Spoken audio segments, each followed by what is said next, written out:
My father slid the loan papers across the title officer's table like he was handing me a gift. $92,000. My brother Derek's name printed at the top. My signature line waiting at the bottom, blank, with a little penciled X beside it where someone had marked where the spare child should sign. He called me the spare child to my face that afternoon in front of a stranger on Father's Day. And before the sun went down, he would be asking me, quietly, with everyone watching, for the one thing only I could give him. But we're not there yet. We're still at the table, and he's still smiling. It was Father's Day. There was a paper cup of office coffee in front of me going cold, and a small flag pin on my father's lapel that my mother used to make him wear to these things, back when she was alive to make him wear anything. He smiled at me. Not a mean smile. Worse than that. A confident one. "All you have to do is sign, Rebecca," he said. "Derek needs the house behind him or the bank won't move. It's just a formality." He checked his watch. "We've got the family lunch at 1. Plenty of time." The title officer, a calm woman named Diane with a pen she kept clicking, looked between the three of us. Derek was leaning back in his chair like the deal was already done, scrolling his phone, not even looking at me. I asked the only real question. "You want to borrow $92,000 against the house, for Derek's business." "Against the house," my father said, like I was slow. "It's family property. It does family things." "And if Derek can't pay it back?" He waved that off with 2 fingers. "He will. He's got buyers lined up. This is just to get him over the hump." He nudged the pen toward me. "Sign, honey. Everybody's coming at 1. I didn't pick up the pen. I had a folder on my lap. A plain manila folder, soft at the corners from 9 years of being opened and closed in the dark of my kitchen at night. I kept it closed. I kept both hands flat on top of it. My father saw me not reaching, and something in his face cooled a few degrees. He glanced at Diane, then at Derek, then back at me, and he said the thing that I would carry out of that room and never put down. "Don't make this hard. You've always made things hard." He leaned in and he said it gently, which was the cruelest part. "You're the spare child, Rebecca. You always have been, and spare things get used." The room went very still. Diane stopped clicking her pen. Derek laughed under his breath, eyes still on his phone. And I sat there with my hands flat on a folder my father had never once asked to see, and I thought, "You have no idea what I brought to this table. You have no idea what you're going to have to ask me for before this day is done." Here's the thing about being the spare child. You don't find out all at once. You find out in small overdue notices over years until one day you realize the whole shape of your family was built on you, paying for things nobody admitted were unpaid. I found out the first time when I was 29. It was a Tuesday. I'd stopped by the house to drop off a casserole dish, and the mail was sitting on the hall table where my father always let it pile, and the top envelope had a red stripe down the side and the words "Seek a Notice" in a window. Property taxes. The county does not send those in a friendly tone. I picked it up. I remember the weight of it, which is a strange thing to remember about a piece of paper. "Dad," I called. "There's a tax notice here. Says second notice." He came out of the kitchen, drying his hands on a dish towel. He looked at the envelope the way you look at a dog that's made a mess, like it was the envelope's fault. "Oh, that." He took it from me, set it back down on the pile. "Don't worry about that. Things are tight right now. Derek's got that big thing coming, the contractor thing. I put some money toward helping him get the license. It's a lot of overhead at the start." He said it like he was teaching me something about how the world worked. He's got bigger things going on. Once he's up and running, he'll cover all of it. I stood there holding nothing now because he'd taken the envelope. "Dad, if the taxes don't get paid, the county can." Rebecca. Warm, patient. The voice you use on a child who's interrupting. "It's handled." I said it's handled. It was not handled. I knew it was not handled because I worked in payroll, and I knew exactly what a second notice meant and what came in the mail after it. So that night, I went home, and I called the county tax line, and I paid the $1,140 over the phone with my own debit card, and I did not tell him. That is the practical part, and I'll say it once plainly so you understand what was actually at stake. If those taxes stayed unpaid long enough, the county could put a lien on the house and then sell it out from under all of us. The house my mother died in. The house with her height mark still penciled on the laundry room door. So I paid it. And then the next year I paid it again before it ever became a notice. And the year after that, I started a folder. There was also some paperwork that first bad year, just stuff to fix the tax thing, Dad called it, and he signed where I pointed and went back to the television without reading a line. I'll come back to that paperwork. It mattered more than either of us understood. I told myself it was just for my own records, in case I ever needed to prove I wasn't crazy. But that wasn't the whole truth.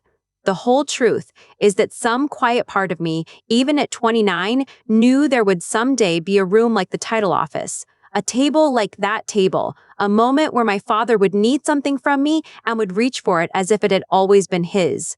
And I wanted to be ready. You can carry a house for 9 years and never once be thanked for it because nobody is looking at the thing that doesn't break. I won't walk you through all 9 years. You'd lose the thread, and honestly, so would I. But you should know the shape of it. There was the water heater that died the winter. Derek's first business folded, and the plumber who needed paying that afternoon, and my father saying he'd settle up with me later in a tone that we both understood meant never. There were the 2 vacations I didn't take because the homeowner's insurance lapsed and reinstating a lapsed policy costs more, and someone had to be the someone. There was the year the furnace went, and I told them I'd gotten a bonus at work so it wouldn't feel like charity. There was no bonus. I learned to make the payments look automatic. That was the skill, if you can call it a skill. I learned to time things so the money moved without a conversation, because a conversation would have meant my father had to acknowledge it, and acknowledging it was the one thing he would not do. As long as it looked automatic, it could stay invisible, and as long as it stayed invisible, he could keep believing the house held itself up. But the year I want to tell you about properly is the year of the anniversary dinner. It was the 10th anniversary of my mother's death, and my father booked the back room of a restaurant and stood up with a glass of wine to make a toast. 20-some relatives. Candles. My Aunt Linda dabbing her eyes before he'd even started. He raised the glass and he talked about how hard it had been, raising us alone, keeping a roof over our heads. And then he said, and I can still hear the exact warmth in it, and I have to say, Derek has been the one keeping this family afloat, stepping up. Being the man of the house when I couldn't be. People clapped. Derek did a little humble nod, a hand on his chest. I had paid the property taxes 11 days earlier. I had the confirmation number in my phone. I was sitting at that table with the receipts for the roof that was, at that exact moment, being credited to my brother in front of everyone who mattered to me. I didn't say anything. I want you to understand that I am not a person who makes scenes. I lifted my own glass and I drank to Derek, keeping the family afloat, and I smiled, and the wine tasted like nothing.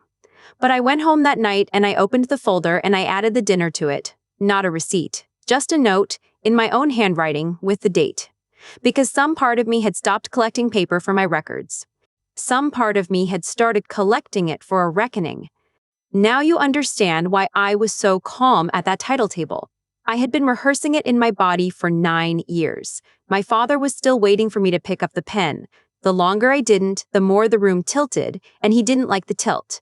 Rebecca, sharper now, we talked about this. We had not talked about this. He had told me 3 days earlier on the phone that there was some paperwork for the house and to keep Sunday open. That was the talk. That was the entire talk. Diane, the title officer, set her pen down flat. She had a folder of her own open in front of her, and she'd been reading it while my father performed, and now she spoke for the first time in a while. Mr. William. She checked the page. I want to make sure everyone's clear on how this works because the lender is strict about it. She turned a page so we could all see she wasn't making it up. A loan secured against a property needs the signature of every recorded owner on the deed. All of them. It isn't optional which owner signs. My father nodded along like this, confirmed his point. Right. So we all sign. Easy. Diane looked at me, then back at him, and she said it very plainly, the way professionals say the thing that's about to break a room. The lender needs every recorded owner, sir. Rebecca is one of them. Without her signature, this loan cannot close. A beat. What do you mean, one of them? It's my house. There are 2 names on the deed, Diane said carefully. Yours and hers, from a transfer some years back, a quitclaim on record. She glanced at me, a small question in it. I assumed you both knew. Derek finally put his phone down. Now Diane's pen lay flat on the table, and my father's confident smile had gone somewhere I couldn't see it anymore, and every person in that room was looking at the signature line marked with a penciled X for the spare child. My father recovered the way he always recovered, by getting louder about being calm. Okay. He spread his hands on the table. Okay, so it's a formality, and the formality is you. Fine, sign it, Rebecca, and we'll all go to lunch. No, I said. I want you to know it was a small word. I didn't stand. I didn't raise my voice. I had imagined this moment so many times in so many grand versions, and when it actually came, it was just one quiet syllable in a beige conference room with cold coffee. No, I said again, because he was looking at me like the first one hadn't counted. Derek leaned forward. Rebecca, come on. This is my whole company. You don't sign, I lose everything I've built. You'll lose the loan, I said. That's different from everything you've built. If everything you've built can't survive without putting Mom's house on the line, then you didn't build very much. That landed. Derek's jaw moved.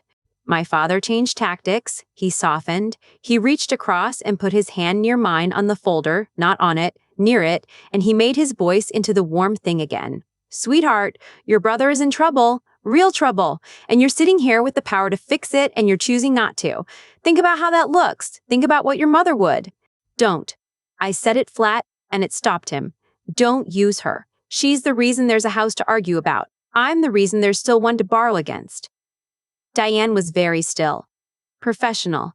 But I saw her eyes move to me when I said that. A flicker, and that flicker was the first witness I'd had in 9 years. My father sat back. And then, this is the part I'd waited for, without knowing the exact shape it would take, he had to ask me, out loud, the spare child, Rebecca. His jaw was tight. The Father's Day warmth was gone. I am asking you, as your father, to sign these papers. There it was. The man who told a stranger that spare things get used, 20 minutes later, asking the spare thing for the one thing only it could give. I kept my hands on the folder. I heard you, I said. I want to think about it. I didn't mean to think about it. But I wanted him to have to wait. I wanted him to drive to the Father's Day lunch, not knowing. I stood up, and I picked up my folder, and I tucked it under my arm still closed, and I walked out of that title office into the parking lot, and I sat in my car and shook for a full 4 minutes before I trusted my hands on the wheel. He had no idea what was in the folder. He was about to spend a week finding out he should have asked. They didn't fold. I'll give them that. People who are used to getting things don't fold the first time the thing doesn't come. They get organized. By Tuesday, the phone calls had started. Not for my father. He was too proud for the first wave. He sent the family. My Aunt Linda called first. Rebecca, honey, I just heard, and I have to say, I'm a little shocked. Linda is always a little shocked, professionally.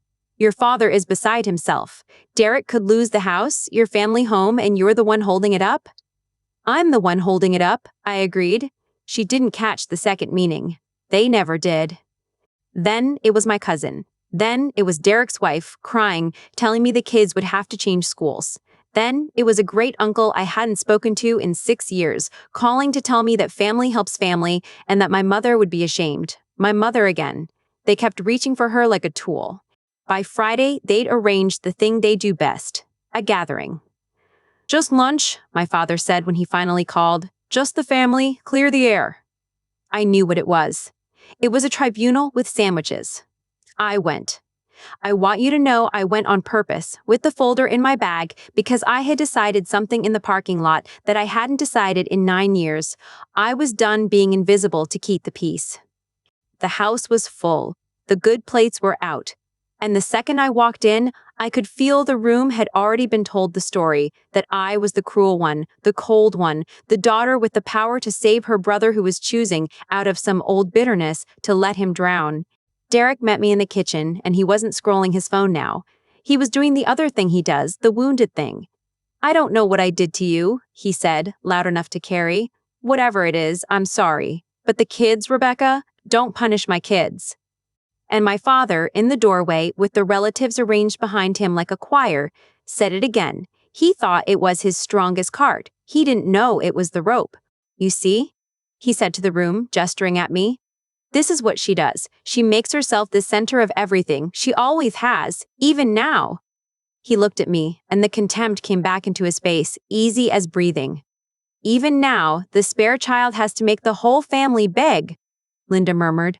The great-uncle shook his head. Derek's wife covered her mouth. And I stood in my mother's kitchen, in front of all of them, and I set my bag down on the counter, and I did the thing I had never done in my life. I stopped keeping it invisible. Before anyone decides who's drowning whom, I said, and the room quieted because I had never spoken like that, I want to show you all something. It won't take long, and then you can decide who's the spare. I picked up the folder. I didn't open the folder dramatically. I want to be honest about that, because the version in your head is probably louder than what happened. I just laid it on the kitchen island under the light, and I opened the cover and I started taking things out one at a time and setting them down where people could see. This is the property tax notice from the year I was 29, I said. Second notice. The county was 11 days from a lien. I paid it. Here's the confirmation. I set it down. This is the year after, and the year after that. I kept laying them out. A row, then a second row, the paper fanning across the counter under the kitchen light. Water heater. Furnace. The insurance that lapsed and I quietly put back. 9 years of property taxes, all paid from my account, none of it reimbursed. None of it ever mentioned. The room had gone quiet in a different way than before. Not the polite quiet of a tribunal. The other kind, my father said. That doesn't, those were, I would have gotten to those. You credited Derek, I said, at Mom's anniversary dinner, for keeping the family afloat. I paid the taxes 11 days before you said that. I drank to it. I never said a word. Aunt Linda was looking at the rows of paper now instead of at me. Derek's wife had stopped crying. And then I said the part that re-ranked the room, and I said it to my father, not to the crowd. 9 years ago, when the house almost went, the only way to save it ran through my name. You signed it without reading it. You called it fixing the tax thing. So my name has been on the deed. Legally, the entire time you've been telling people it's yours alone. I let that sit. Which is why, 3 days ago, a title officer had to tell you that the missing signature was mine. Not because I made myself the center of anything, because when the family was actually drowning 9 years ago, I was the one already in the water holding it up. Quietly, the way spare things do. My father opened his mouth. Nothing came out. That was the sound I'd waited 9 years for, not a confession, not an apology, just the silence of a man who has run out of the version of events he'd been living in. Derek tried. Of course he tried. Okay, but that's the past. This is about right now. Right now I need... Right now, I said, turning to him. Your rescue depends entirely on the sister you let Dad call disposable in front of a stranger. The loan can't happen without my name. So everything you've built is sitting in the hands of the spare child. How does that feel? He didn't answer. My father found his voice, and it came out smaller than I'd ever heard it. The contempt was gone. What was left was the thing he'd been avoiding for 9 years, needing me and having to show it. He had brought me to a title office on Father's Day to use me, and now he had to ask me, in front of the family, for the only thing I could give. Rebecca, his hands were not steady. I'm asking you, please, sign for your brother, and here is where my own hands betray me, because I'd imagined this as ice and it came as something else. My voice caught. I had to stop and start again, gripping the edge of the island so no one would see my fingers shaking, because the man asking me please was still my father, and there's a girl in me who waited her whole life to be needed by him, and hated that this was how she finally got it. I blinked hard. I breathed. I made myself level. No, Dad, I said, not like this. I gathered the papers back into the folder, slow, in front of all of them. And the last thing I did before I left that kitchen was look at the rows of relatives who'd come to judge me. And I said, spare things get used. That's what he told the title officer about his own daughter. But you all just learned something he didn't. The spare was the only one holding the whole thing up. I picked up my bag and I walked out, and this time I didn't shake in the car. The loan died on a Wednesday. Without my signature, the lender would not secure the loan against the house. And without that, the bank wouldn't move. And without the bank, Derek's buyers lined up, turned out to be the kind of buyers who are always lined up and never actually arrive. The business folded inside a month. I didn't celebrate it. I want to be the kind of person who can say that and mean it, and mostly I can. The guilt campaign deflated almost overnight, because a guilt campaign needs the accused to be hiding something, and I'd put 9 years of it out on a kitchen island under good light. You can't run, she's letting him drown, once everyone has seen the rows of paper that say she's the reason there was a boat at all. The relatives went quiet first. Aunt Linda, who'd been so professionally shocked, didn't call to apologize. Linda doesn't apologize, but she sent a card a few weeks later that said, in her looping handwriting, "I didn't know, I should have." Which, from Linda, is practically falling to her knees. The great-uncle never said anything. "That's fine, I wasn't doing it for him." Derek's wife was the surprise. She called me, no crying this time, and she said, "I want you to know I went home that night and looked at our accounts, and I realized I'd been told a story about your family that wasn't true, about you specifically." A pause. "I'm sorry I cried at you about the schools." "The kids okay?" I asked, because they are kids and none of this was theirs. "They're okay, we'll figure it out the honest way." The honest way. I held on to that one. My father and I didn't speak for 2 months. He's not built to make the first move, and for the first time in my life, neither was I. When we did talk, it was because he called, and the call was the closest thing to an apology a man like that produces. He said, "The house is in good shape," which meant, "I know now what you've been doing." He said, "I've been getting the tax statements forwarded to me," which meant, "You don't have to do it alone anymore." He couldn't say the actual words. I stopped needing him to. Wanting, maybe, not needing, maybe, not needing. But I set a condition, and I said it out loud, because the lesson of the whole 9 years was that the things I did in silence got credited to someone else. We were at the house. The good plates were away again. I told him plainly, "I'll stay in this family, I'll even help, when help is the right thing. But I'm done being the part that holds everything up while you tell the room it holds itself. If I do something, it gets said out loud. By name, mine, are we clear?" He looked at the laundry room door, where my mother's pencil marks still climbed the frame, and he was quiet for a while, and then he said, "We're clear. It's not warm. I won't sell you a warm ending, because the people who watch this channel have lived enough real life to know when they're being lied to. We have a wary kind of truce. I see them when I choose to, not when I'm summoned. The relatives are careful with me now in a way that's almost respect. But here's the small thing that told me it actually changed.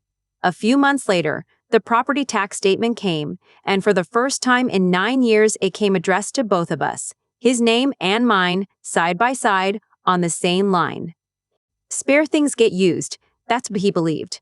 But I learned the difference that year, and I'll leave it with you because it's the only thing worth keeping from all of it. Spare things get used, but load-bearing things get asked. If you've ever been the one quietly holding the whole house up while someone else takes the toast, you already know which one you are. This channel is for you. Every betrayal gets answered here, all the way to the end, no cliffhangers. Subscribe and stay with me, because the next one's about a woman whose family found out, far too late, exactly what her signature was worth. I'll see you there.